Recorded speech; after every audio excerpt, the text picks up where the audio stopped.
Bueno, chicos, ya vamos terminando. A ver, estaba viendo un poco el cronograma.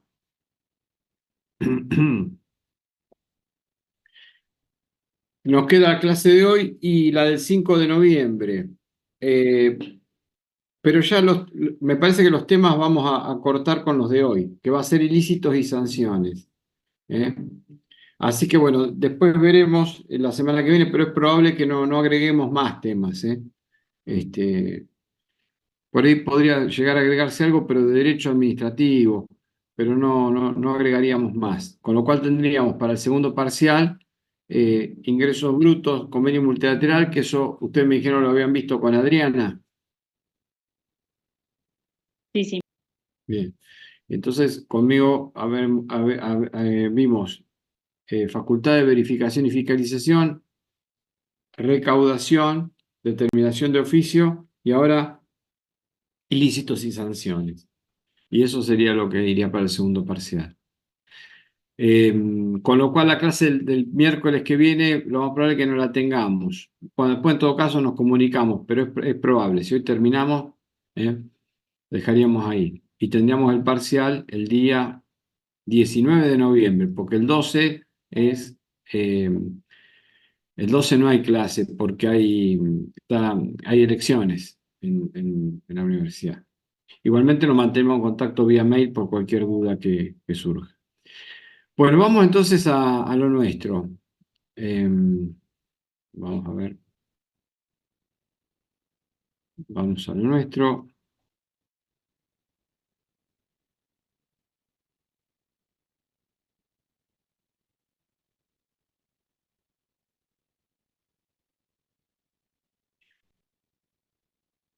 Bueno,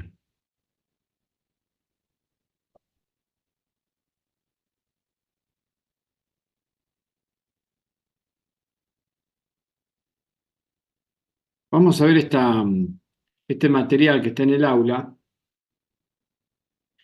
Antes de meternos, voy a apagar la cámara para poder tener mejor conectividad, porque hoy estábamos con algunos problemitas.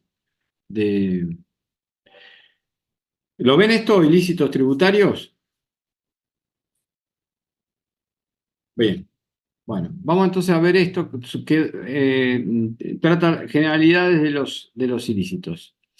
Bueno, para comprender este tema nos remitimos a qué significa una norma jurídica. Las normas, en general, saben que son pautas que un grupo social establece y acepta para, de alguna manera, permitir la convivencia, la vida en sociedad. La norma jurídica son esas pautas sociales a seguir, conocida por todos, o que se presume conocida por todos, que tienen esa finalidad, ¿no? Permitir la vida en sociedad, pero con una característica, que es jurídica, es decir, que surge del poder de imperio, la establece el soberano, ¿a través de qué? De sus representantes, en el Congreso de la Nación, en la legislatura. Entonces, son de seguimiento obligatorio, son de conocimiento obligatorio. ¿Y qué contenidos tienen estas normas jurídicas? Bueno, básicamente el propósito de estas nacen, se largan a la vida social, ¿para qué? Para que se conozca y se siga un mandato. Normalmente trae obligaciones, establecen obligaciones a seguir, a observar, que no son optativas, son como dice la palabra, ¿no? Es un mandato, es una obligación a seguir. Todo lo que sea contrario a ese mandato o esa obligación se lo considera no permitido o está dentro del terreno de lo prohibido o de lo no lícito.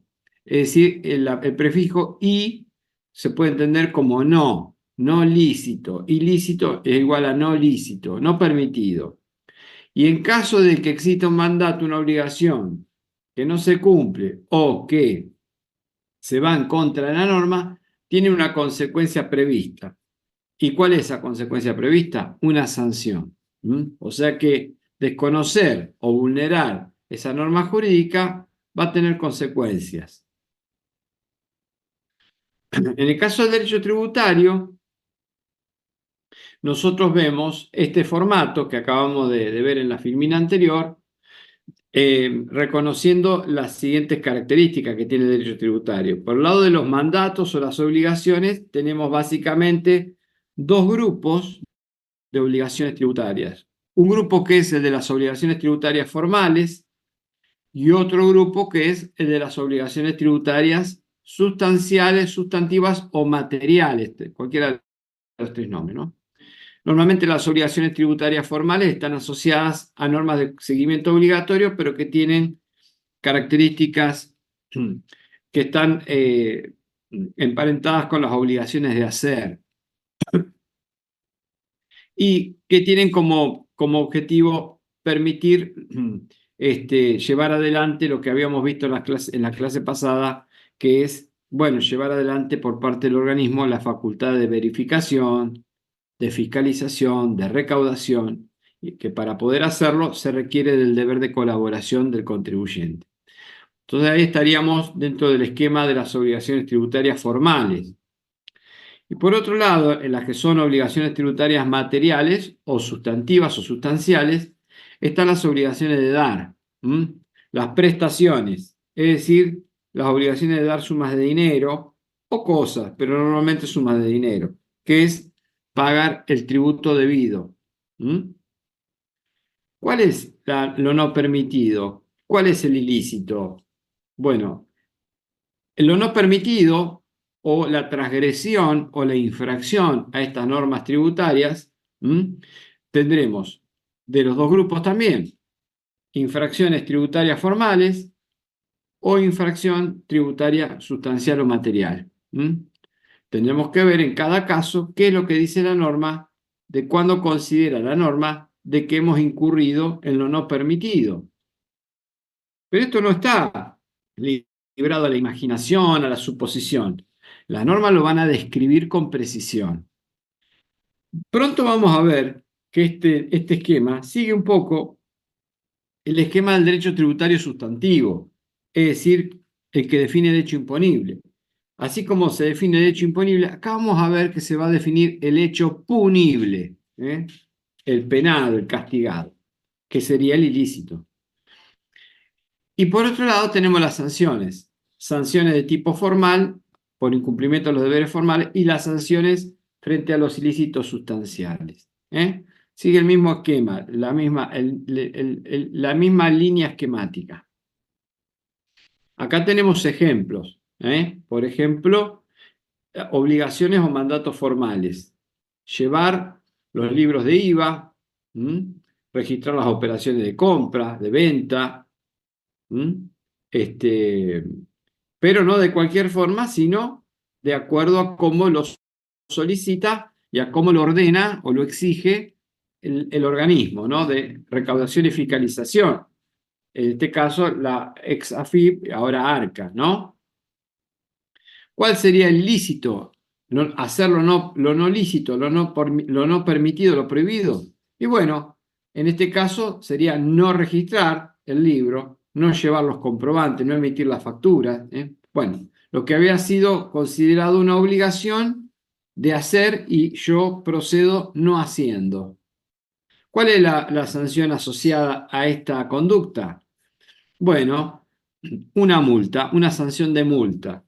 En este caso, para ese ejemplo, la multa por falta de los deberes formales, artículo 39, primer párrafo, de la ley 11.683, que es la ley de procedimiento tributario.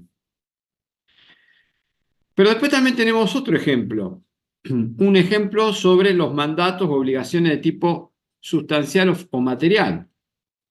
¿Cuál sería la obligación o el mandato en ese caso? Bueno, determinar el impuesto a valor agregado de un mes determinado, tomar los débitos, sustraer los créditos, todo conforme a lo que ordena el artículo 10, 11, 12 y 24 de la ley de IVA, ¿no? Eso es lo que me obliga la norma, eso es lo que me pide la norma, esa es la obligación, ese es el mandato. ¿Cuál es lo no permitido? ¿Cuál es el ilícito? Omitir o evadir el impuesto. ¿Cómo lo hago? Bueno, puede ser, por ejemplo, no presentando la declaración jurada, o puede ser también presentando una declaración jurada defectuosa o engañosa. ¿Y cuál es la consecuencia de hacer eso? Otra sanción, pero esta vez una sanción un poco más rigurosa, es una sanción de tipo material. En el caso de la ley 11.683, también se prevé la multa. Eh, eh, Puede ser la del artículo 45 o puede ser la del artículo 46. Vamos a ver que para poder determinar si es uno u otro, tendremos que tener en consideración algunos elementos adicionales que todavía no hemos comentado, pero que pronto vamos a abordar. Bien, ahora acá el cuadro del ejemplo dice, pero siempre y cuando, digamos, no se supere una condición objetiva de punibilidad, es decir, determinados montos que estén por debajo de una línea, de un límite, porque si está por encima de ese límite, ya el tratamiento punible, el tratamiento sancionatorio va a estar en otro ordenamiento, en otra ley. ¿Cuál? La ley penal tributaria. Pero bueno, eso va a depender si pasamos o no el umbral de la condición objetiva de punibilidad. Estamos hablando de montos de dinero. Hasta acá, ¿cómo venimos? ¿Se entiende esto?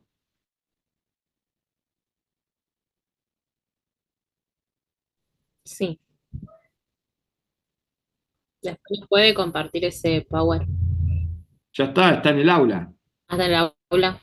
Ah, no lo vi. Sí, pero ojo, Todo está en el aula eh, para todos. todas las sedes. Recuerden que el aula todas las sedes es el aula eh, que recibe todo el material de estudio. Que el aula de campana la usamos solamente para comunicarnos, para tener cierta privacidad y no cruzarnos los anuncios, las noticias, los mails con todo el resto de las sedes. Pero el material de estudio está todo concentrado allá. Esta filmina no la hice yo, ahí está, la hizo el profesor Alfredo Bacigalupi, que dejó un gran trabajo en las aulas virtuales y bueno, la seguimos aprovechando. Bien.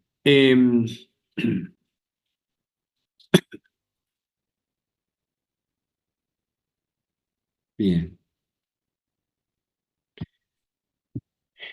Em, ¿Cómo se trata el ilícito tributario? ¿Cómo se trata a lo que no está permitido, lo que está prohibido en materia tributaria? ¿Cómo debe tratárselo? ¿Cómo se lo debe estudiar? ¿Cuál es la naturaleza? ¿Es una cuestión menor? ¿Es una cuestión medianamente grave o una cuestión muy seria, muy grave?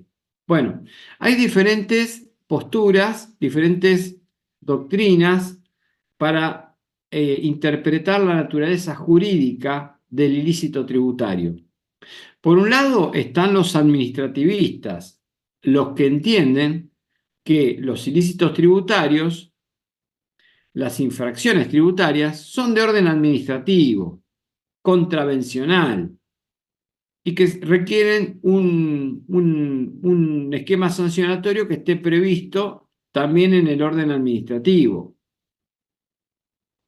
Otra postura entiende que el ilícito tributario le corresponde y debe ser tratado dentro del ámbito tributario, es decir, haciendo uso de la autonomía del derecho tributario. Recuerden que autores como Norberto Godoy sostenían que el derecho tributario tenía que ser autónomo por lo menos en dos cuestiones, en el hecho imponible y en el ilícito tributario y en las sanciones. Eso pensaba él. Y después tenemos una tercera posición, que es la posición penalista o la doctrina penalista, que entienden que el ilícito tributario es un ilícito que es de naturaleza penal y que tiene que ser abordado y tratado conforme a las normas, principios, garantías del derecho penal. Esta última posición es doctrina mayoritaria y no solamente de doctrina mayoritaria por parte de los especialistas, los autores, también las interpretaciones de la Corte. Bueno, entonces acá vamos a ese tema, ¿no? A lo que dice la Corte. Eh, Hace bastante tiempo, ya 56 años, con el fallo Parafina del Plata, y desde ahí, sin ningún tipo de desvíos, nunca se apartó de esta posición.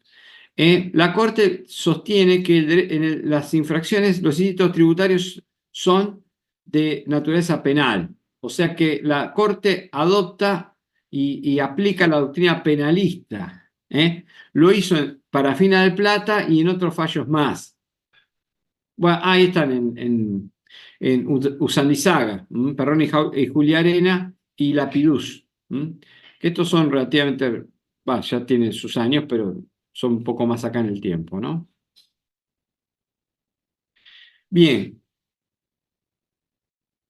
¿es indiferente esto de la naturaleza eh, eh, del ilícito, a qué naturaleza pertenece el ilícito tributario? No, es muy importante por las consecuencias que va a tener esto. ¿Por qué? Porque justamente entenderlo al ilícito tributario como perteneciente a la teoría penalista va a derivar en la aplicación de varios principios del derecho penal que son muy beneficiosos para el contribuyente, en este caso, o para el obligado, ¿no? Comenzando por interpretar al ilícito tributario bajo la teoría general del delito, la teoría tradicional del delito, que entiende al delito como toda acción típica, antijurídica y culpable, ¿no? Así que para que haya un delito, vamos a tener que estar eh, atentos a que estén presentes todas estas características. Eh, Así que bueno, aplicación del esquema de la teoría tradicional del delito al ilícito tributario. Bueno, esto es importante. Bueno, acá están. Bueno, acá tenemos estos componentes, los 4 componentes de la definición del delito, ¿no? Acción típica, antijurídica y culpable. Bueno, vamos a ir, por ahí me parece que tenemos la descripción de cada uno. Claro, acá tenemos la acción. La acción es un obrar que proviene de una acción positiva o negativa, pero siempre de una persona, siempre de una persona. De persona humana sin lugar a dudas, y ahora se está discutiendo, hay doctrina que discute qué temperamento adopta frente a la acción la persona jurídica, si la persona jurídica es capaz o no es capaz de llevar adelante un obrar positivo o negativo que tenga las consecuencias punibles, ¿no? Pero bueno, vamos a un poquito a comentar esto. ¿Qué es esto de la acción? ¿Qué es esto de lograr? Claro, la acción por comisión es hacer algo que no tengo que hacer algo que está prohibido, no está permitido por la ley, claro está. O no hago acción negativa u omisión de actuar, la fase negativa de la acción. ¿Qué sería esto? No hago algo cuando estoy obligado a hacerlo y no lo hago. A propósito, no lo hago. Presentar la declaración jurada es el mandato y yo acciono no presentándola.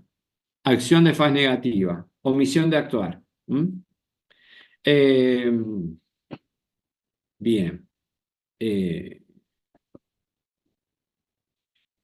Obrar positivo, acción por comisión. Eh, Destruyo los registros, destruyo la documentación respaldatoria. Entonces, bueno, hice un obrar positivo no permitido. Acción por comisión. La tipicidad es muy parecida a lo que nosotros conocemos como el hecho imponible, ¿no? Pero acá estamos hablando del hecho punible. Es decir, la acción a reprimir tiene que estar perfectamente definida en la ley. El tipo penal tiene que estar perfectamente definido. Es decir, el legislador penal tiene que imaginarse perfectamente todos los componentes, todos los elementos de la acción no permitida. Eh, Fíjense qué importante, por eso decía esta comparación con el hecho imponible, ¿no? Tiene cierta similitud. Tiene que ser descrita con precisión. Esto responde a lo que nosotros conocemos como el principio de tipicidad. No puedo hacer algo parecido a lo que está punible, se asemeja, podría ser igual. No, no, no. Tiene que ser perfectamente definido para ver si luego la acción positiva o negativa encuadra dentro del tipo. La antijuridicidad. Aquella acción positiva o negativa que ha encuadrado dentro del tipo tiene que tener una definición por parte de la ley de prohibición, de no permitido. Está contra lo que dispone la norma. ¿Y cómo me doy cuenta de que estamos frente a lo que la ley quiso prohibir? Frente a lo que la ley quiso evitar o no permitir. Bien, eso lo vamos a ver porque la ley, cuando se propuso establecer ese mandato, esa obligación y la punición, era porque tenía una razón. ¿Y cuál era esa razón? La razón era que el legislador pretende proteger, amparar, preservar un bien jurídico tutelado, que podrá ser, en el caso de la tributación, podrá ser la administración tributaria que se pueda desempeñar. Entonces, por eso nos piden obligaciones de hacer, obligaciones de tipo formal, porque si no las cumplimos, no puede llevar adelante con razonabilidad la acción administrativa de mano del organismo, no puede controlar las declaraciones juradas, no puede hacer estadísticas, en fin, no puede recaudar, no puede verificar, no puede fiscalizar. Es necesario que el contribuyente cumpla con los mandatos y obligaciones, todo dentro del marco del deber de colaboración, que agrupa todas estas obligaciones. Pero entonces, todo eso tiene una razón. O bien pagar el impuesto. ¿Y para qué? ¿Porque quiere cobrar dinero? ¿Porque le gusta juntar dinero? No, porque hay un bien jurídico tutelado detrás de todo eso. ¿Cuál es? La renta pública, el erario público, ¿no? Sin lo cual sería se vería seriamente afectado si cada uno paga el impuesto que quiere o cuando quiere o como quiere, ¿no? Entonces, hay un bien jurídico que se ve o se vería lesionado, se vería afectado, se vería menoscabado. Bien. Este bien jurídico tutelado es una valoración que hace el legislador.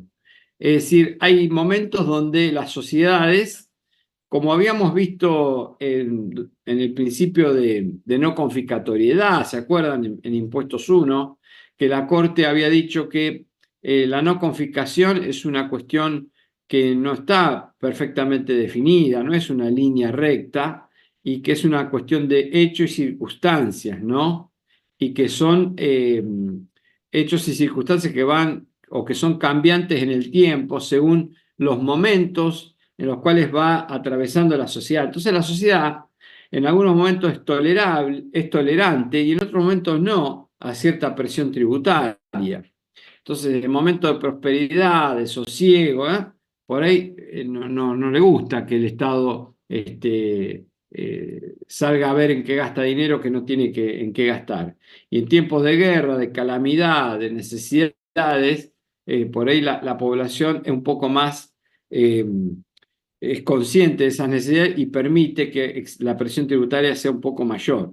Entonces acá pasa lo mismo en la parte punitiva. Entonces las sociedades según los momentos, las circunstancias, los lugares, van a ser más permeables o menos permeables a proteger estos bienes jurídicos.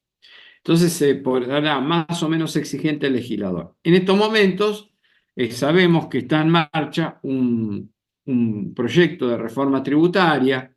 Aparentemente se daría a conocer en el mes de diciembre, por lo que había leído en algún diario o en algunos medios.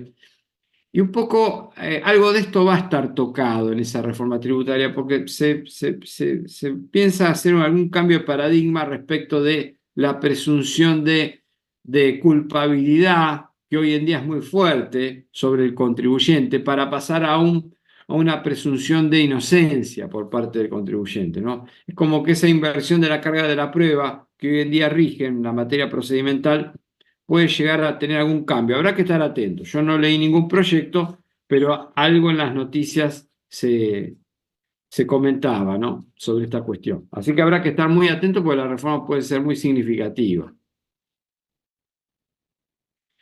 Bien.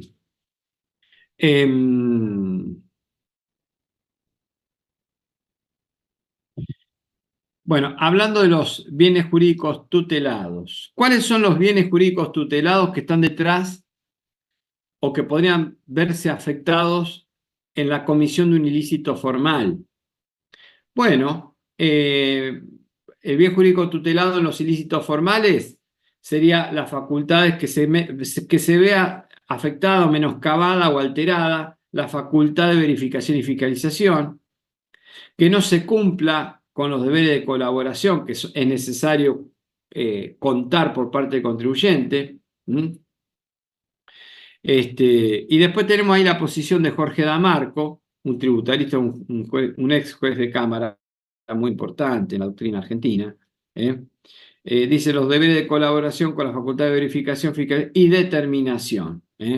O sea que es importante también para la determinación, agrega Damarco. Bueno, frente a un ilícito formal, el bien jurídico tutelado que podría haberse afectado son estos que están acá a la vista.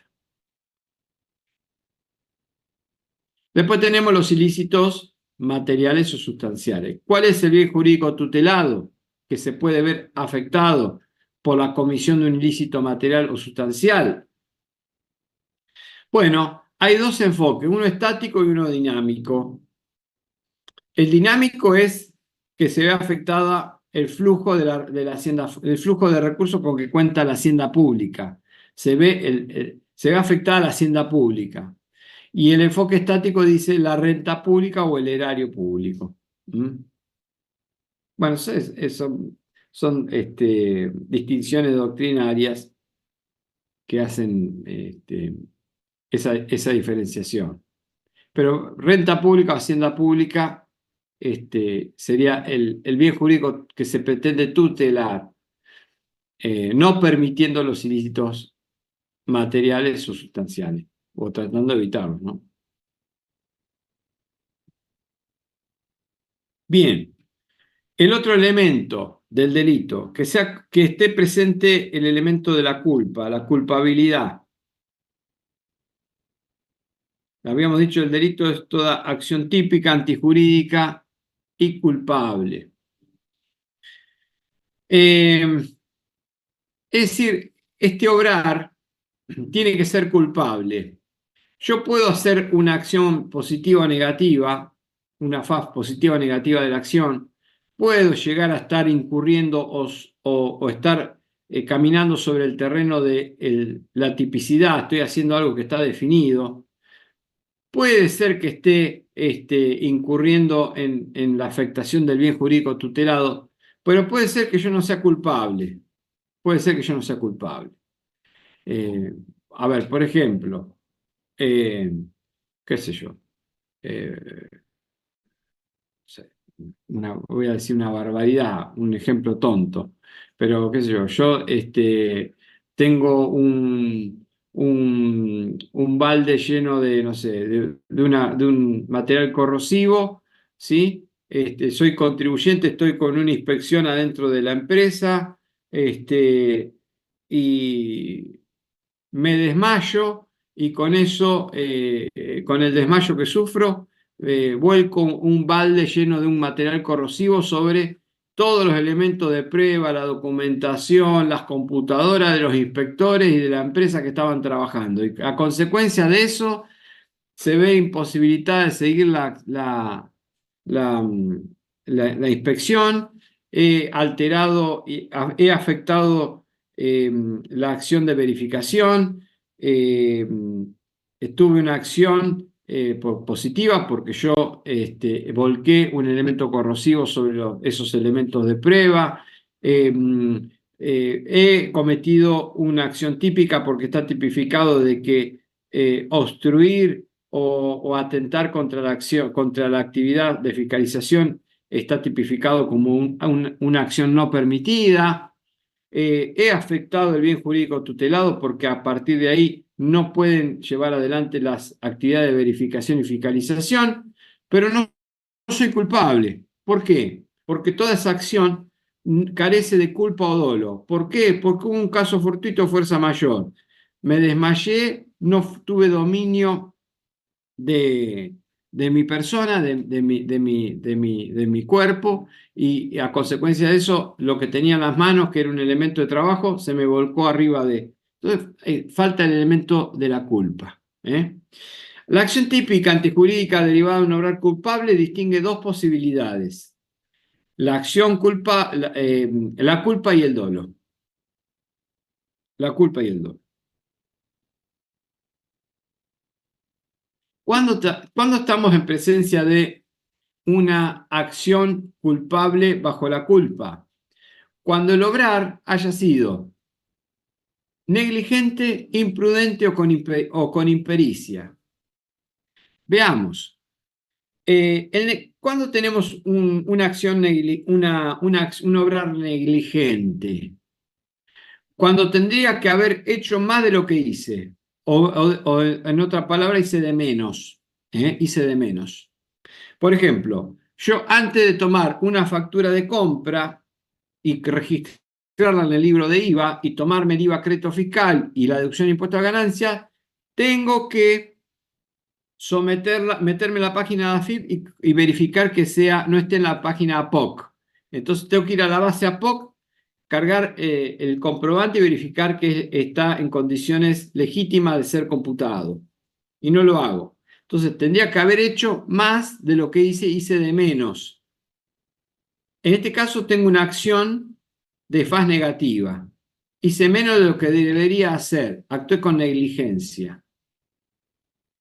Lo contrario a negligente, lo diligente.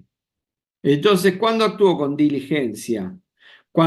Y yo digo, yo no la pude comprobar la factura porque la computadora que yo usaba andaba lento, entonces no andaba y no lo hice. Actué con negligencia. ¿El diligente qué hace?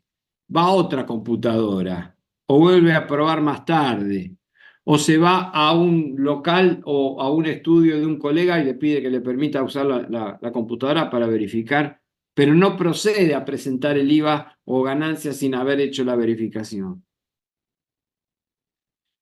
El imprudente hace más de lo que debería hacer, comisión positiva o acción por comisión. Fue un imprudente. Es decir, en lugar de haber verificado, si yo, qué sé yo, a ver, déjenme pensar en algo, un ejemplo, ¿no? Eh,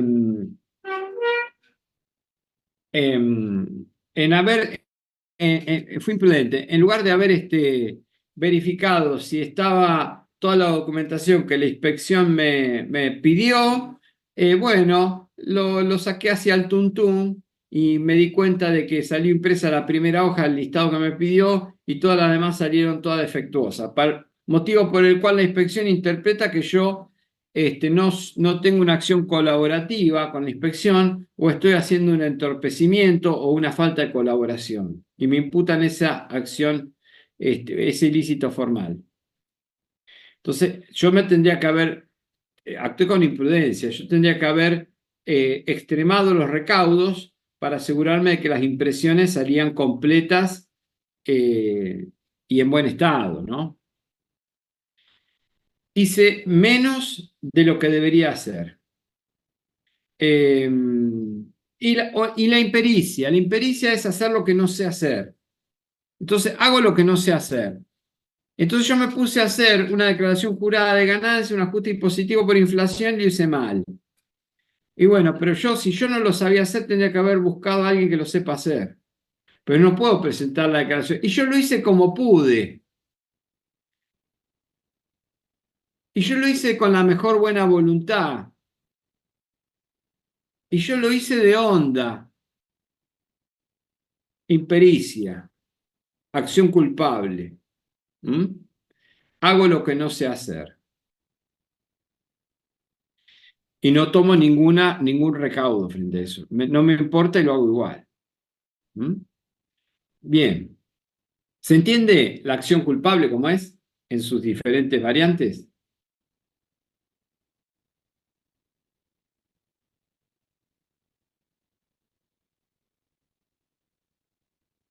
No, ya veo que se fueron todos. Sí, se Eh, entiende, profe. se va, posible. Ya veo que quedé solo acá con la pantalla y el mate. Bueno, y después está la faz dolosa. Es otra variante del accionar culpable. Pero acá hay otra cuestión. El sujeto, cuando está actuando, tiene la certeza, ¿m?, de lo que está haciendo. ¿Por qué? Porque están presentes dos elementos del accionar, que es un accionar con conocimiento de lo que está haciendo, está presente el elemento cognitivo, yo sé muy bien lo que estoy haciendo, y el volutivo, es decir, hay conocimiento y voluntad, o conocimiento e intención. ¿De qué? De cometer lo no permitido, el ilícito. ¿Para qué? Para lesionar el bien jurídico tutelado. Yo sé que lo hago y quiero hacerlo. Y quiero buscar el resultado. ¿Mm? ¿Se entiende? Que es entorpecer la inspección, que fracase la inspección, que no me puedan verificar, que no lo puedan fiscalizar y que todo se vaya al cuerno. O no pagar el impuesto para lesionar al fisco. Yo quiero que el fisco no cobre. ¿Mm? Hay un accionar doloso. Conocimiento de qué es lo que estoy haciendo, de cómo lo estoy haciendo, de cómo lo debería hacer, voluntad, quiero hacerlo, tengo la intención de hacerlo para lograr un resultado. El resultado es lesionar el bien jurídico tutelado. ¿Está? Bien. ¿Se acuerdan que el que tiene el poder de eximir, perdón, el que tiene el poder de gravar tiene el poder de eximir, ¿no? Esto lo aprendimos del derecho tributario sustantivo. Acá en el derecho penal pasa algo parecido. El que tiene el derecho de punir, de penar, también tiene el derecho de perdonar.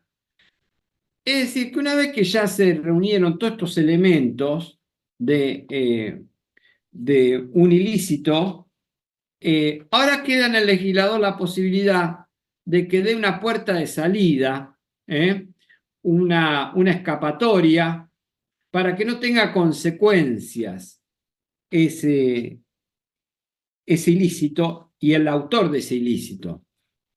Y una de esas puertas de salida se las conoce como los eximentes de responsabilidad penal o los eximentes de culpabilidad. Técnicamente, ¿cómo se los conoce? Como error excusable. El error excusable.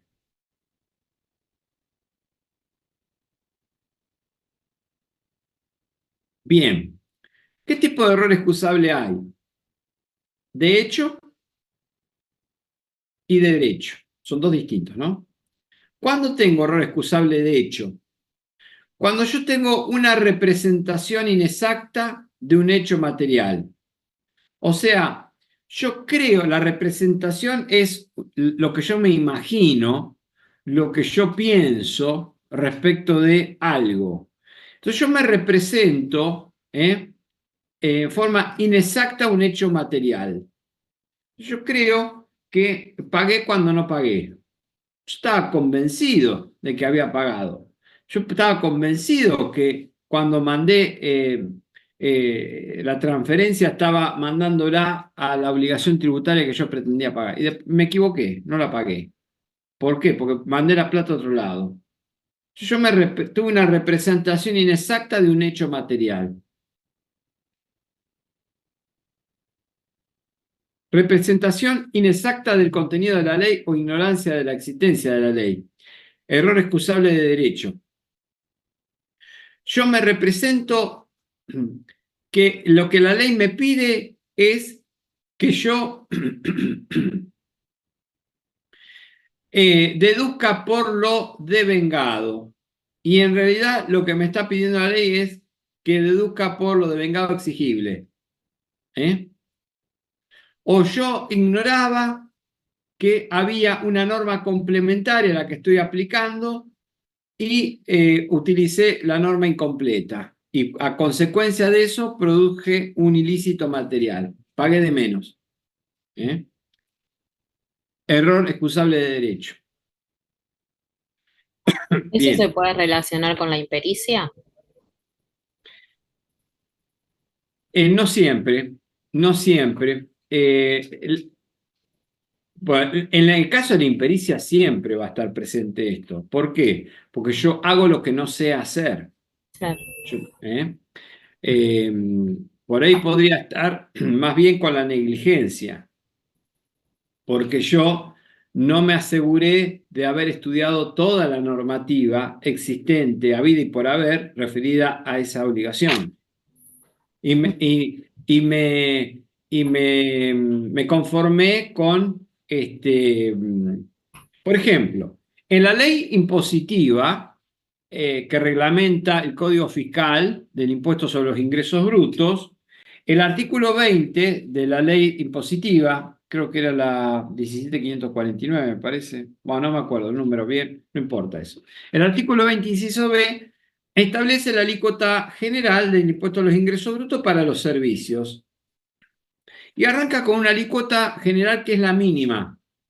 Pero si yo sigo por el artículo 22, 23, 24, voy a encontrar más adelante que si los ingresos obtenidos en el año anterior, ingresos brutos totales, ¿no? Por cualquier actividad y en todas las provincias del país, en cualquier lugar, superan los límites establecidos en ese artículo, ya no va a ser del 3,5, va a ser del 4 o del 4,5, porque después vuelve a aparecer otro artículo más adelante que me vuelve a subir la alícuota para grandes ingresos.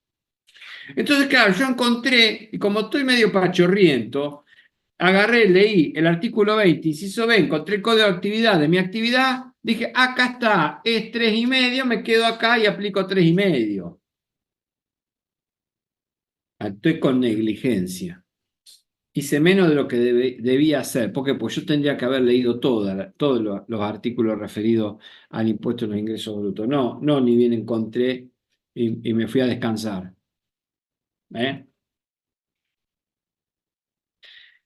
Bien. Error de prohibición. Error de prohibición y error de tipo. Bueno, son dos variantes que podemos encontrar dentro del error excusable también. Y está dentro del error excusable de derecho. El error de prohibición, ¿cuál sería? Entonces, error excusable de derecho y dentro de derecho, error de prohibición. El autor del ilícito realiza el hecho, pero pensando equivocadamente que la actuación era lícita. Por ejemplo, yo vengo de Uruguay.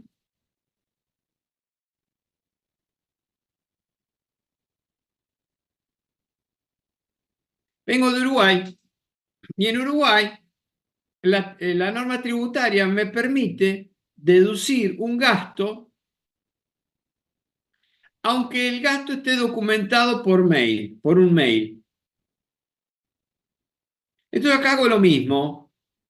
Entonces, y yo tengo una norma en Argentina que prohíbe tomar deducciones que estén documentadas en mail, en un mail.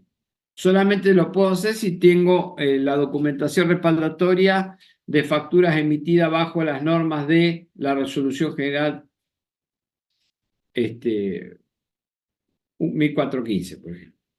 Entonces, claro, entonces llega la inspección, me dice, usted evadió impuestos. ¿Por qué? Porque tomó una deducción indebida. ¿Por qué? Porque usted se documentó tiene una deducción indocumentada. No, yo tengo acá está la documentación. A ver, muéstremela. ¿Qué es eso? Esto es una hoja 4 impresa de un mail. Y sí, sí, se puede deducir con la notificación del gasto por un mail. Acá no, señor. ¿De dónde viene usted? No, yo de Uruguay.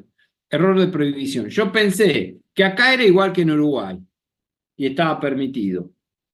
Error de derecho de prohibición. ¿Mm? Error de tipo. El autor del hecho ilícito tiene un conocimiento erróneo o un desconocimiento sobre algunos elementos del tipo penal. Entonces, por ejemplo, eh, a ver,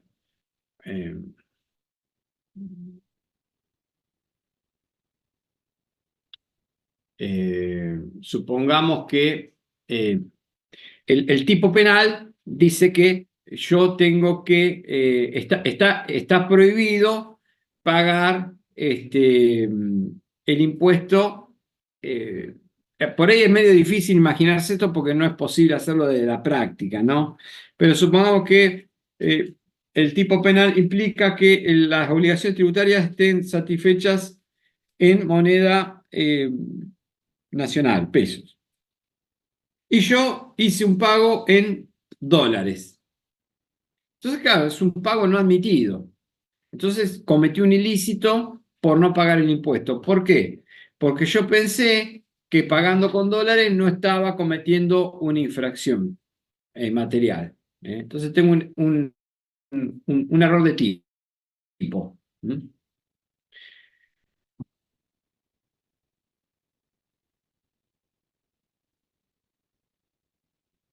Bien,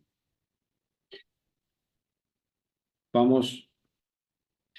Bueno, acá está la ubicación del error excusable en la ley 11.683.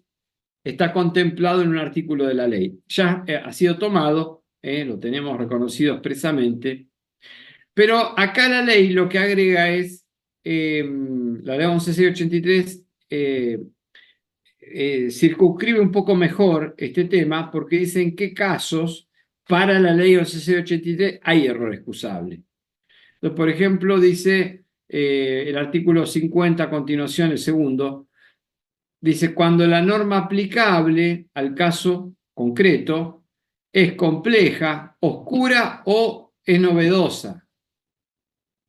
Y por lo tanto, por estos tres conceptos, ¿no? Complejidad, oscuridad o novedad, puede llegar a admitir diversas interpretaciones que impiden al contribuyente responsable, aún actuando con la debida diligencia. Fíjense que acá exige, para no entrar, para poder gozar del error excusable, haber actuado, haber demostrado que el contribuyente actuó, extremó los cuidados. ¿Por qué extremó los cuidados? Porque actuó con debida diligencia. Es decir, se esforzó en agotar todos los medios para no cometer un error y a pesar de eso, nunca pudo llegar a entender cuál era el verdadero significado de la norma. ¿Mm? Bueno, este es un típico error excusable de derecho, ¿no? Bien. Nos tomamos unos minutitos de descanso, chicos, puede ser, 5 o 10 minutitos. Bueno.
Bueno, seguimos.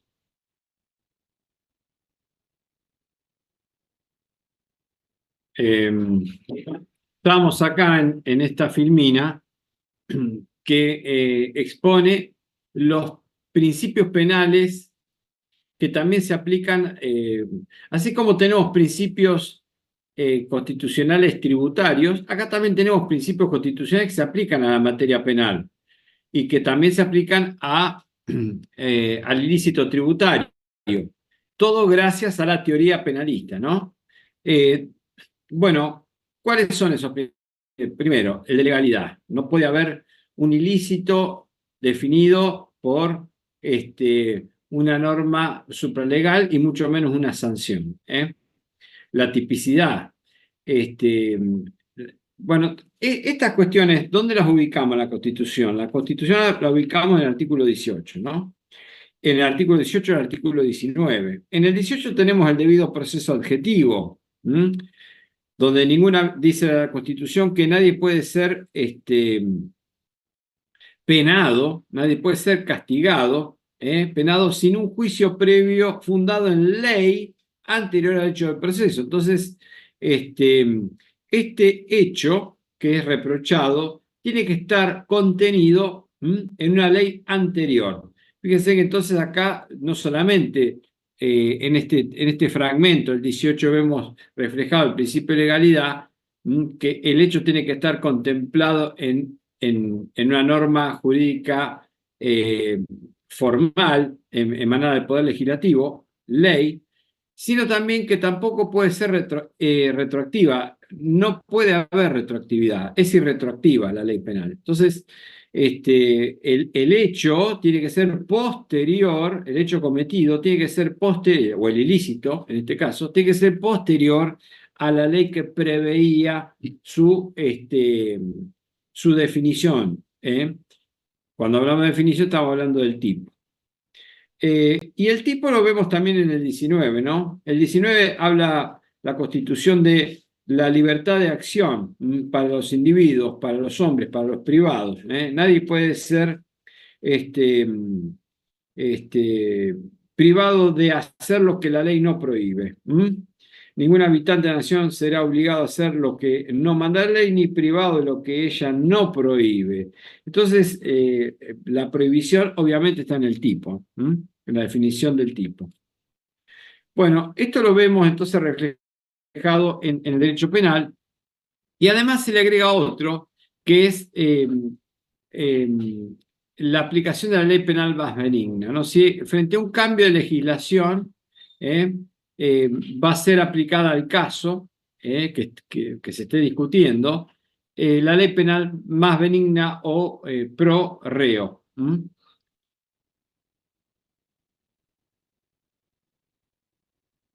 Otro principio muy importante que es aplicable en materia penal es el de culpabilidad.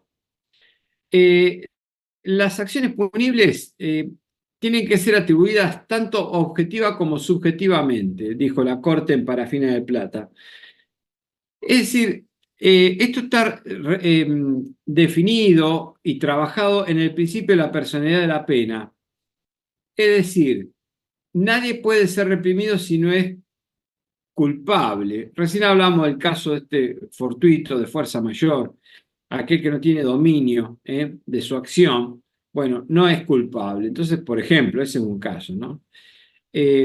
La culpabilidad es necesario que esté presente. Y rige el principio de inocencia, artículo 18 de la Constitución Nacional que recién leíamos.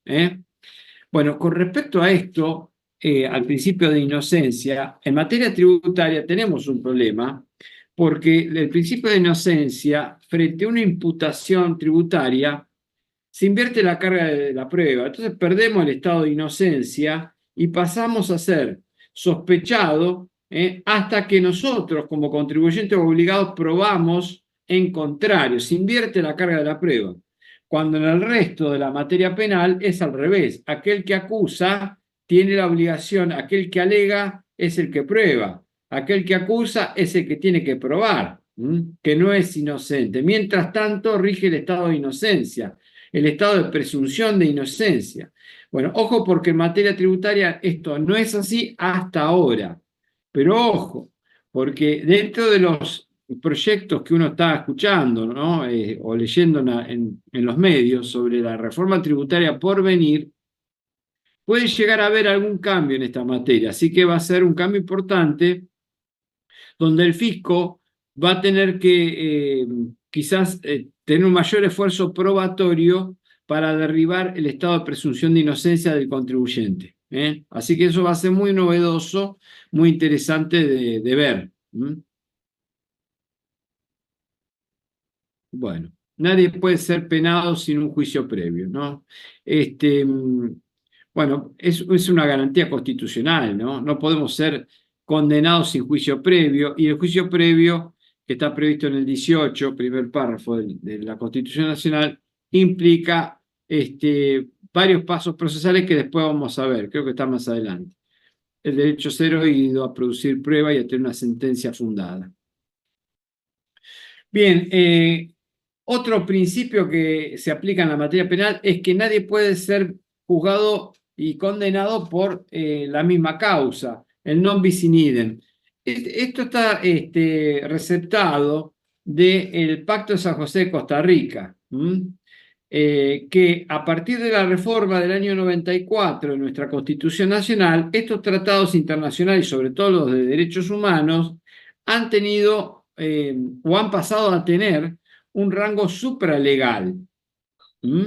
No más que la Constitución, pero sí más que las leyes locales. Así que la ley tributaria se tiene que someter a las prescripciones que en materia de derechos tributarios, que en materia de derechos humanos fiscales prevé el Pacto de San José de Costa Rica. Muy interesante esto y es una fuente normativa muy, muy importante para tener en cuenta. No se puede perseguir dos veces al sujeto por el mismo hecho, ¿no? No puede haber dos condenas por el mismo hecho. Este es un criterio de interpretación a priorístico que también aplica en la materia penal. ¿Se acuerdan que en los criterios y modos de interpretación de la norma tributaria habíamos hablado de los criterios de interpretación a priorístico, que no eran sí un criterio de interpretación, sino una forma de encauzar la resolución de un tema en el cual hay dudas? Indubio pro fiscum, indubio contra fiscum, en caso de duda. Bueno, en caso de duda, acá es a favor del reo, a favor del acusado. Y por último, quien juzga, quien condena en materia penal no puede ser cualquiera, tiene que ser el juez natural.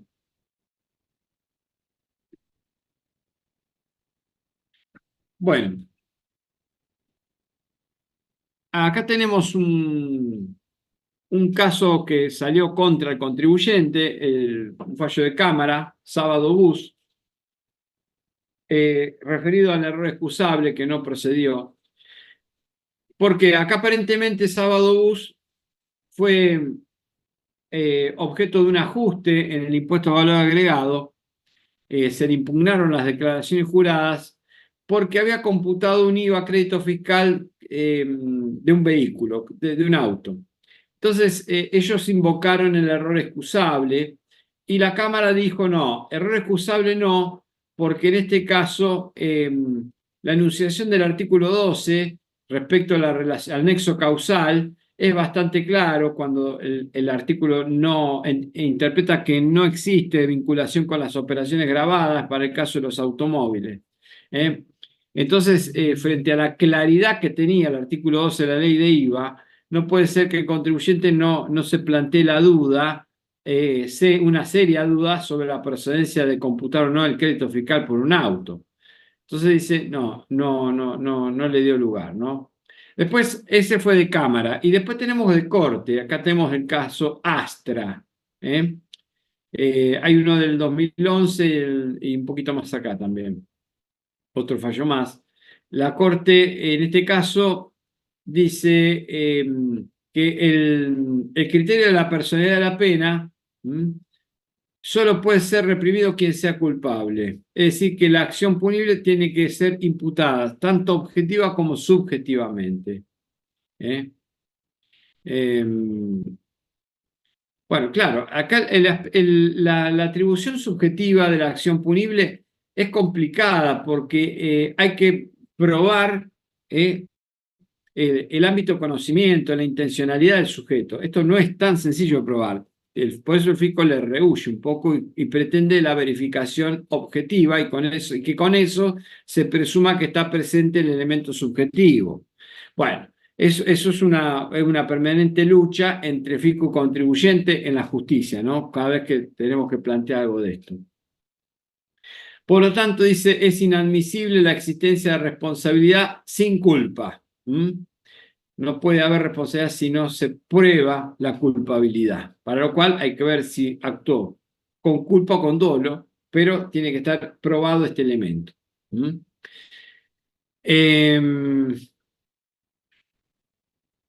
Bien.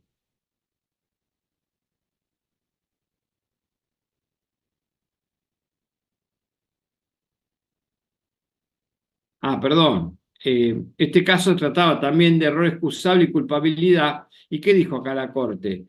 Faltaba comentar esto. Dice, su impunidad solo puede apoyarse en la concreta y razonada aplicación al caso de alguna excusa admitida por el legislador. La excusación es el error excusable, ¿no?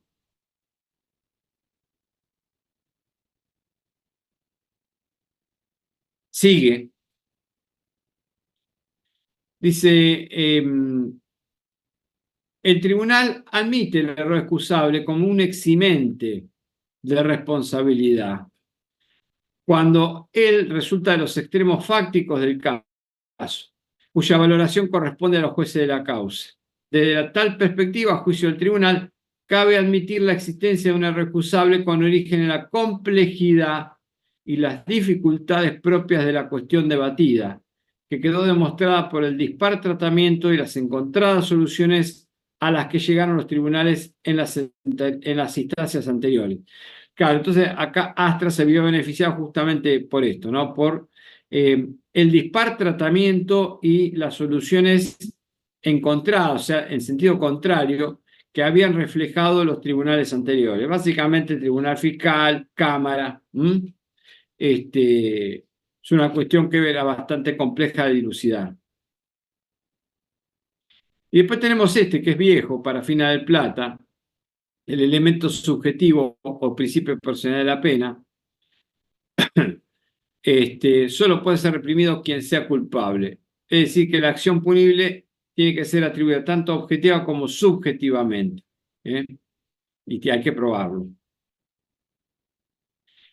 Este otro fallo también es importante, son leading case, ¿no? Usandizaga, Perroni y Juliarena, fallo de corte. Las infracciones y sanciones tributarias integran el derecho penal especial. O sea, los tipos penales. El derecho penal especial desarrolla todos los tipos penales, ¿no? En particular, el homicidio, el robo, el secuestro. Bueno, y en este caso los ilícitos tributarios. Salvo disposición expresa o implícita en contrario, están contemplados. Y queda claro, la improcedencia aplica una multa penal fiscal por la simple comprobación objetiva de la falta. Claro, hacía falta también probar el elemento subjetivo. Bueno, acá este es otro fallo también muy importante. Los hermanos Massa Generoso y Alberto, esto del 89. El principio de culpabilidad se aplica a las infracciones tributarias. La Corte niega el hecho de ser extensivo al campo de la responsabilidad penal tributaria el sistema de presunciones que la ley prevé para la determinación y medida de la obligación tributaria. Artículo 18 de la ley 11.683. ¿Por qué? Por no ajustarse o ajustarse por parte de la Corte, ¿no? El principio de legalidad. Es muy interesante el fallo Massa Generoso porque dice la Corte acá, las presunciones usted las puede utilizar para determinar el gravamen. Es decir, usted tiene presunciones de que hay materia imponible cuando hay exceso de depósitos bancarios con relación a las ventas, ¿no? Por ejemplo. Esa presunción para poder calcular el impuesto está bárbara. Ahora bien, las presunciones no se pueden aplicar ¿eh? En materia penal para imputar una responsabilidad penal. Sí para determinar el quantum, no para determinar responsabilidades. ¿eh? Todo está en mano o está sostenido en una presunción, es insuficiente. Pero ojo, porque hay otros artículos de la ley donde sí se recurre a la presunción para la punibilidad. Por ejemplo, el 47. Bien, vamos ahora a ver algunos artículos de la ley de procedimiento que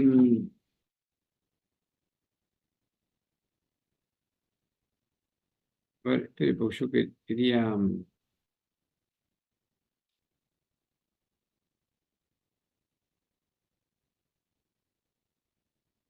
A ver, un segundo, por favor.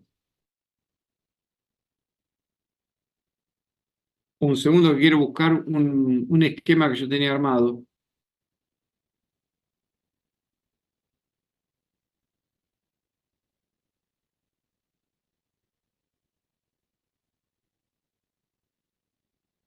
Claro, bueno. Vamos a ver esto y después, en todo caso, vamos a ver también. El profesor Bacigalupi tiene en el aula unos cuadros del estilo de este que les voy a mostrar ahora, que también vamos a comentar, y ese lo tienen para poder estudiar. Pero yo acá hice otro que tiene un formato distinto y ahora voy a explicar por qué.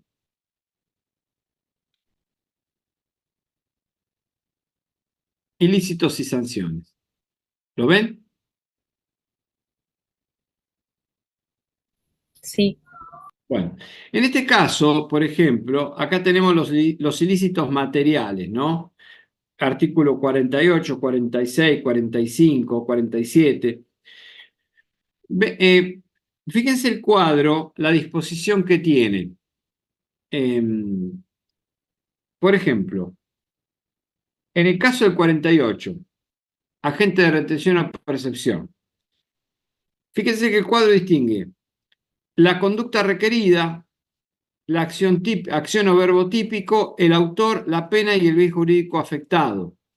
Por ejemplo, en este caso, la acción típica o el verbo típico es que el agente de retención mantenga en su poder la retención efectuada, llega a la fecha de vencimiento y el agente sigue teniendo en su poder la retención o percepción y no la ingresa al fisco. Esa es la acción típica. Hay que hacer esa acción. El autor sería el agente de retención o percepción.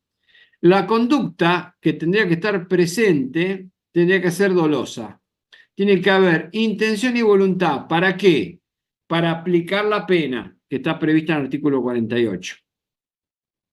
Y además se tiene que verificar que se ve vulnerado, se ve afectado el bien jurídico tutelado.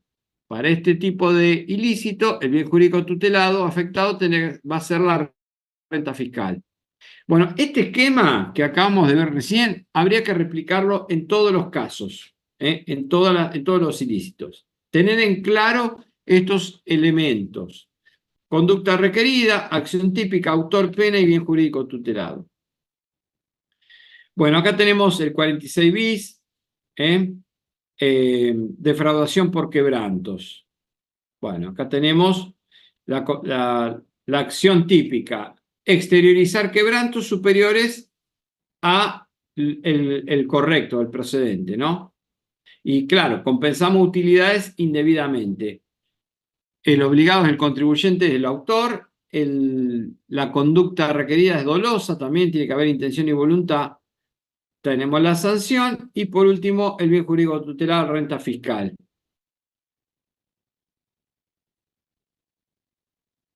Ah, perdón, me fui de Firmina. A ver, acá. El 46, defraudación fiscal por acción o omisión, acción típica. Bueno, dolo, intención y voluntad es la conducta requerida, tengo la sanción y el bien jurídico tutelar de renta fiscal. El 45, omisión. Fíjense que acá en el 45 ya cambia la conducta. Acá es culposa, tengo que actuar con negligencia o impericia. Recordemos que la acción típica en este caso es dejar de pagar el impuesto, omitir el pago por falta de presentación de declaración jurada o por declarar en forma inexacta. ¿Mm?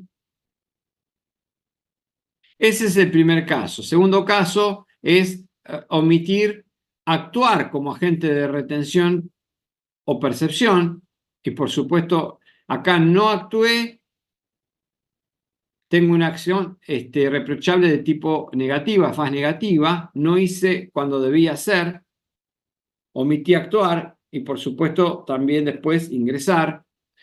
Eh, la falta de presentación de declaraciones juradas informativas de las transacciones internacionales. Bueno, tenemos varias acciones típicas definidas. El autor es el obligado por deuda propia o ajena, tengo la sanción y tengo el bien jurídico tutelado de renta fiscal. Bueno, este fue removido. Bueno, estas son todas, artículo 40, la sanción de clausura, la conducta es culposa, negligencia o impericia. El tipo de delito es de peligro y el bien jurídico tutelado es la administración tributaria. Si yo no emito comprobantes, fíjense que la acción típica es no entregar factura o documento equivalente por operaciones de venta.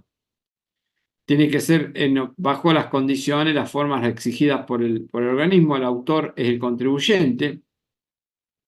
También tenemos, el artículo tiene varias acciones típicas definidas.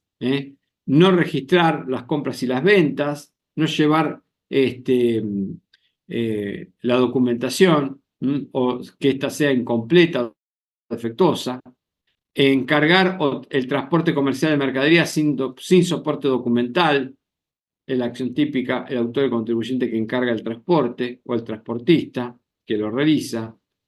Bueno, acá tenemos varias acciones típicas. No inscribirse cuando tendría que estar inscrito en el impuesto, en una obligación. El contribuyente responsable del sujeto.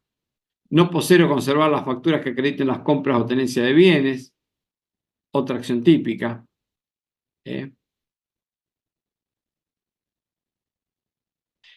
No poseer, no mantener, no presentar. Fíjense, este es el 39 bis. Acción, la conducta es culposa, negligente o impericia. Este es muy importante. Este es muy frecuente de ver entre nosotros. Omitir presentar a requerimiento de la FIP una declaración jurada informativa, por ejemplo. Omitir de presentar a requerimiento declaraciones juradas informativas del régimen de información. Omitir de presentar declaraciones juradas informativas previstas en el régimen de información de terceros. Bueno, el obligado a presentar el sujeto, el autor, las multas y el jurídico, la administración tributaria.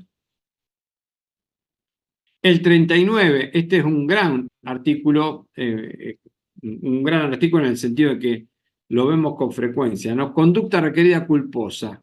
La acción típica, ¿cuál es? La violación a las normas tributarias.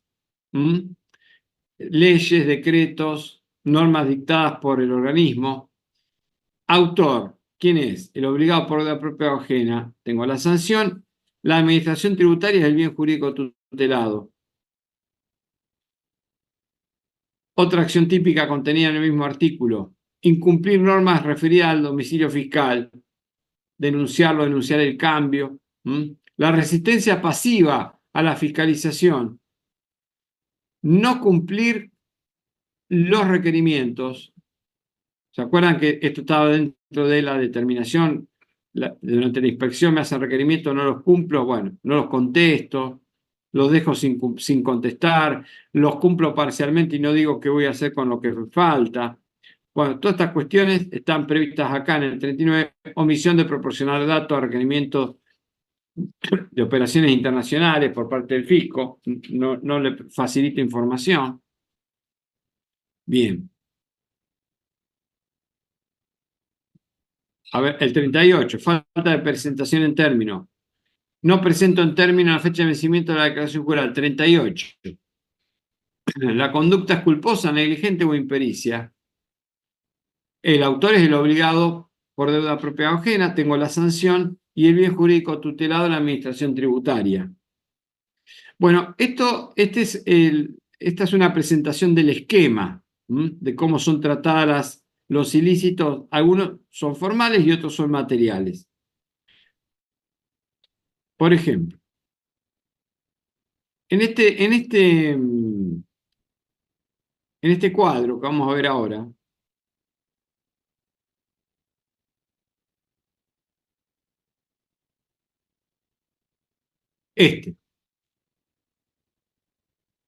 acá tenemos los artículos más importantes que tenemos que... Vean, por favor, el artículo 38. Anoten. El 38 a continuación. El 39. Acá lo tenemos dividido por párrafos. El 40, 41, 45, 46, 47, 48. 50.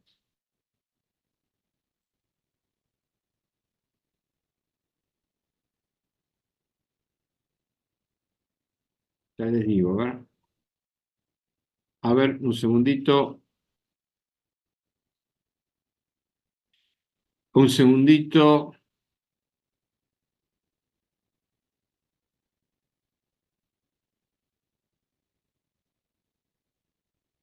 Vamos a ver. Pues se me va El 38. Por la no presentación de declaración jurada en término. El 39.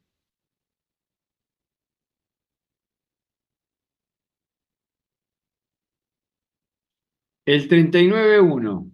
La agrego a continuación.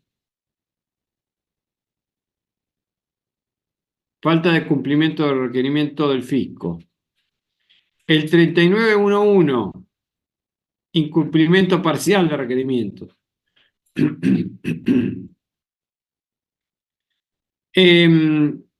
Acá por ahí podríamos ver también el número, el 40. El 40.1.1. Interdicción o secuestro de mercaderías. La interdicción sería la prohibición del uso y del tránsito de esas mercaderías. Normalmente se nombra depositario a el transportista. El 41 no es un ilícito, habla del acta de comprobación. Y después sí, el 42, 43, estos son referidos a la clausura. El 45, omisión. Este sí es un ilícito material. El 46, defraudación. El 46.1 es uso indebido de quebrantos. Y el 47, declaración engañosa, ocultación maliciosa, el ardid. Estos son importantes.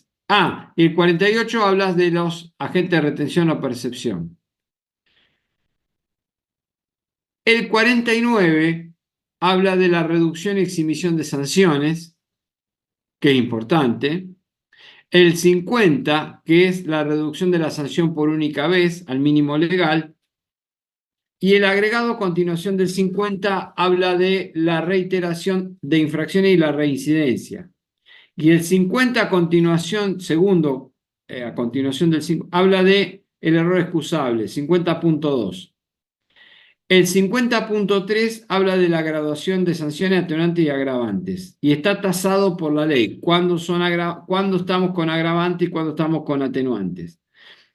Bueno, respecto de la reiteración de infracción y reincidencia, en el artículo 50 a continuación del 50.1, ¿Lo tienen ahí a la vista? ¿Lo están viendo esto en la ley? Sí, sí. Bueno, fíjense que este caso es interesante. Si yo soy reincidente, es un agravante en la aplicación de sanciones, pero hay que distinguir la reincidencia de la reiteración. La reiteración es cuando yo cometo el mismo ilícito varias veces, pero antes de ser condenado.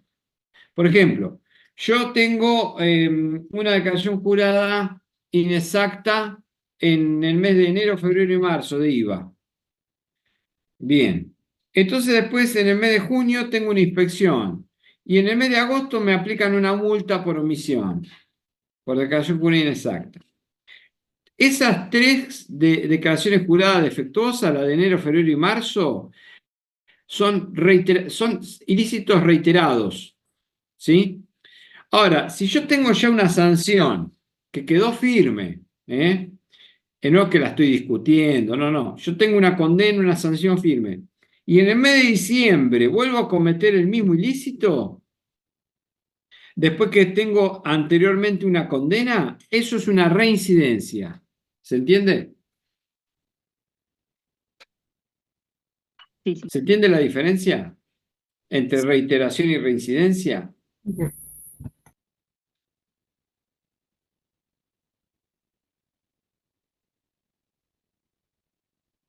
Bueno, en este gráfico que vamos a ver, tenemos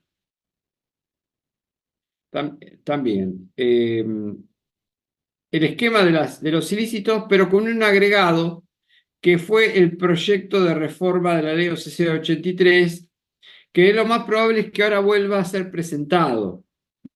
Bueno, no fue aprobado, pero ahora con las nuevas mayorías en el Congreso, lo más probable es que el gobierno lo vuelva a presentar.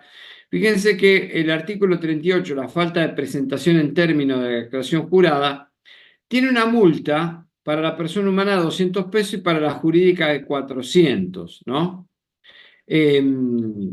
Bueno, fíjense que el proyecto la lleva a 220.000 y 440.000, ¿no? El proyecto que no se trató. La declaración jurada informativa fuera de términos es más gravosa, ¿no? 5.000 pesos para la humana y 10.000 pesos para la jurídica. Esto va de 5 millones a 10 millones por no presentar la declaración jurada, ¿eh?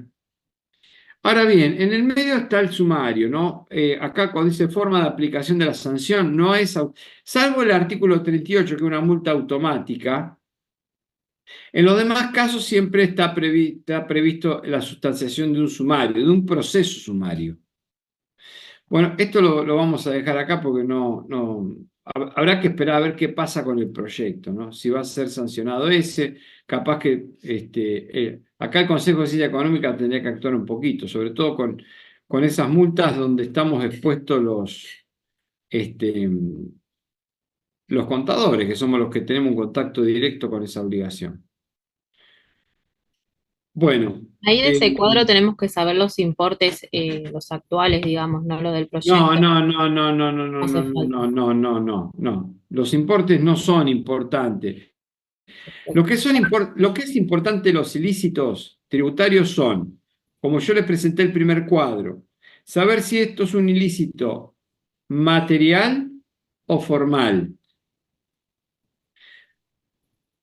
La definición del tipo, o sea, la acción típica. ¿Qué es lo que tengo que hacer o qué es lo que no tengo que hacer para cometer el ilícito? ¿Eh? Por ejemplo, acá tengo el 38. ¿Lo ven acá? ¿Lo tiene acá en la vista? Ah, No. no. Ahora,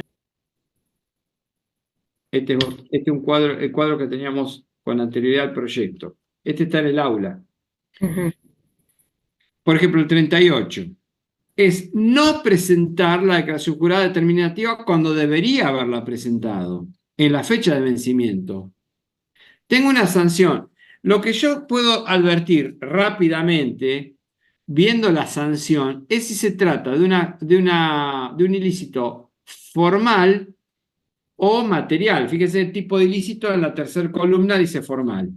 Ujú. El bien jurídico tutelado también, eso tengo que saber. Tipo de ilícito, si es formal o material. ¿Cuál es el bien jurídico tutelado? Eso lo tengo que saber. Y la acción típica, ¿eh? Tengo que saber, la sanción, si la sé, bárbaro, pero no es tan importante. Lo más probable es que se la olviden. Aparte hay que revisarla siempre. Ujú. Y lo que sí tengo que ver es el procedimiento para aplicar la sanción. Si es automática, que salvo el 38, eh, eh, en los demás casos hay proceso sumario, artículo 70. Por lo tanto, yo tengo la posibilidad de articular un derecho de defensa. ¿Mm? Así que estos son los componentes. Este cuadro sí hay que saberlo. Un proceso sumario es que te hacen una inspección, No, no, no, no, no, no. ¿no? El proceso sumario es un proceso eh, que tiene pocos actos procesales, ¿sí? Donde tengo me hacen la acusación o me dan traslado de la demanda. Usted es culpable o a usted se le imputa la responsabilidad de no haber presentado la declaración jurada. Me demandan. Contesto la demanda y ofrezco prueba. Que en los casos sumarios, como sería un caso también de ejecución fiscal, tiene dos etapas procesales. Demanda y contestación de la demanda y ofrecimiento de prueba, y ya no hay etapa probatoria, pasa directamente a la etapa decisoria. Dos etapas. Por lo tanto, cuando yo contesto la demanda, lo único que puedo hacer es oponer excepciones que están tasadas en la ley. ¿Mm? Entonces, por eso es sumario. ¿Sumario qué significa? Que es reducido, que es acotado. Acá no se discute, no se suelen sustanciar o estudiar, no son de conocimiento. Por ejemplo, si se trata de una ejecución fiscal, no se trata en el sumario, no se estudia, no se sustancia la veracidad o no veracidad o legitimidad de las obligaciones. Simplemente se sustancia si se pagó o no se pagó, si se presentó o no se presentó. ¿Eh? Por eso son excepciones. Si yo quisiera discutir la causa de la obligación, tengo que ir a un proceso ordinario, donde ahí sí tengo demanda, contestación de demanda, etapa probatoria y luego la decisoria. Tengo tres etapas. En el sumario no.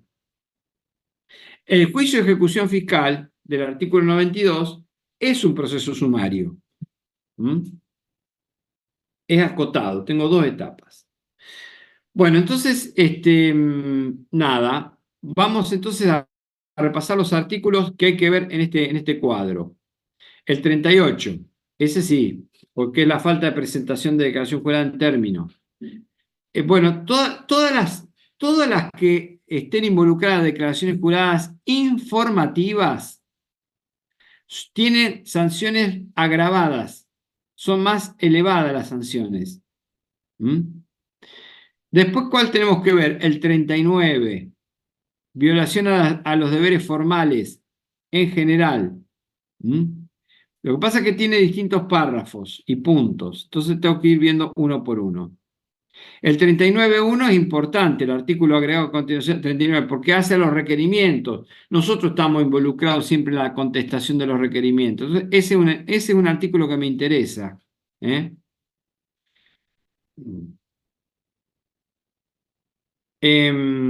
Otro que me interesa, ¿cuál va a ser? Me interesa el artículo 40, no emisión de comprobantes, transporte indocumentado de mercaderías, inexistencia de facturas, todo lo relacionado con registración, facturación y registración y documentación. Y además, porque la sanción acá es la clausura y la multa. Entonces el 40 es muy importante. ¿Mm? Y después pasamos a los materiales. ¿Cuál vamos a ver acá? El 44, ¿qué pasa si se me ocurre Si se me ocurre romper la clausura, tengo arresto de 10 a 30 días. Se aplica, acá se sustancia por el Código Procesal Penal romper una clausura. Así que el 44 es para tenerlo en cuenta. El 45 es omisión. Acá cambian las multas. Fíjense que la sanción son multas que van del 200, del 100, 200, 600% del monto del impuesto dejado de pagar. El bien jurídico tutelado cambió. Acá pasa a ser la renta fiscal. Son ilícitos materiales. El 45, vamos a estudiar el 46, el 48. Bueno, y con eso terminamos. Así que, bueno, este cuadro se lo dejo para ver, para estudiar. Bueno, chicos, por hoy nada más. Dejamos acá. Les dejo el cuadro. Lo que sí, les pido que lo vean, que lo estudien, que vean la ley, el cuadro y la ley. Y bueno, y mantenemos el contacto para ver si a lo largo de la semana surgen dudas y eventualmente el miércoles que viene evacuamos dudas al respecto. ¿Les parece? Bueno, profe. Perfecto, gracias. Sí. Le hago una consulta. Perdón que le pregunte esto, pero para calmar la ansiedad, el segundo parcial no es oral, ¿no? Depende. Yo soy contador, tengo plan A y plan B. Tengo las dos opciones. ¿Usted qué quiere? Y la opción que no sea oral. Ya para oral No. tenemos el final. ¿Escrito? Y ¿Quieren sí, escrito? sí, va, no sé qué dice la mayoría. Sí, escrito. Es a la carta esto. El examen Sí, es a sí. la carta. La Pero no mayoría es quiere la carta escrito. que usted elige lo que quiere, no, es a la carta. Poner un mazo de cartas arriba de la mesa y si sale par o impar, par es escrito, impar oral. Es a la carta.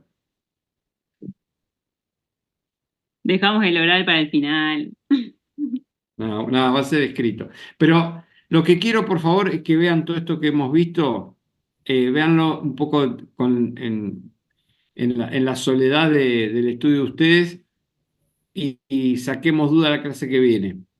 Y eventualmente, si anda todo bien, por ahí podemos llegar a hablar de algún otro temita más. Pero es mucho para leer, así que prefiero consolidar lo que hemos visto. Eh, Yo, yo tenía una duda, pero nada que ver con esto, sino con la nota del parcial. ya, no tengo la menor idea. No, pues, yo, por ejemplo, tengo un 4 menos y tenía la duda de qué significaba ese menos, si me condicionaba la nota para el segundo Y parcial. que para el 4 tenés que tener un 60%. Evidentemente has tenido entre un 55 y un 60%. Entonces hice un soplido para que no tengas que recuperar el parcial. Ah, perfecto. No, mi pregunta era porque algunos profesores toman como que hay que recuperar en el segundo parcial. Entonces yo tenía la duda si en el caso de desaprobar el segundo, si quedaba directamente libre o recuperaba el segundo. Esa era mi duda particularmente. No, lo que significa que si vos te llegas a sacar un 10 en el segundo parcial, te vamos a pedir que rindas el final, porque no es un 4, digamos, un 4 sólido, fuerte, es un 4, digamos, con viento a favor. Es un redondeo hacia arriba. Ah, perfecto, perfecto. Sí, sí, no era más que nada ver qué criterio se tomaba, solo por eso. No, eso, el criterio es el de un redondeo para arriba y dejarte adentro para que no recuperes. Buenísimo, muchas gracias. No, no hay de que, escuchen por favor, entonces, me ven todos estos artículos que hemos visto en el cuadro. Si no llegan a encontrar el cuadro, si pasa cualquier cosa, me avisan, me mandan un mail, me dicen, no encuentro el cuadro que vimos. Bueno, pero pónganse, por favor. ¿eh? Y el miércoles que viene, en todo caso, vemos dudas. ¿Les parece? Perfecto, muchas gracias. Gracias. Sí, Chao. profe, gracias. Buenas noches. Hasta luego. Chao. Chao.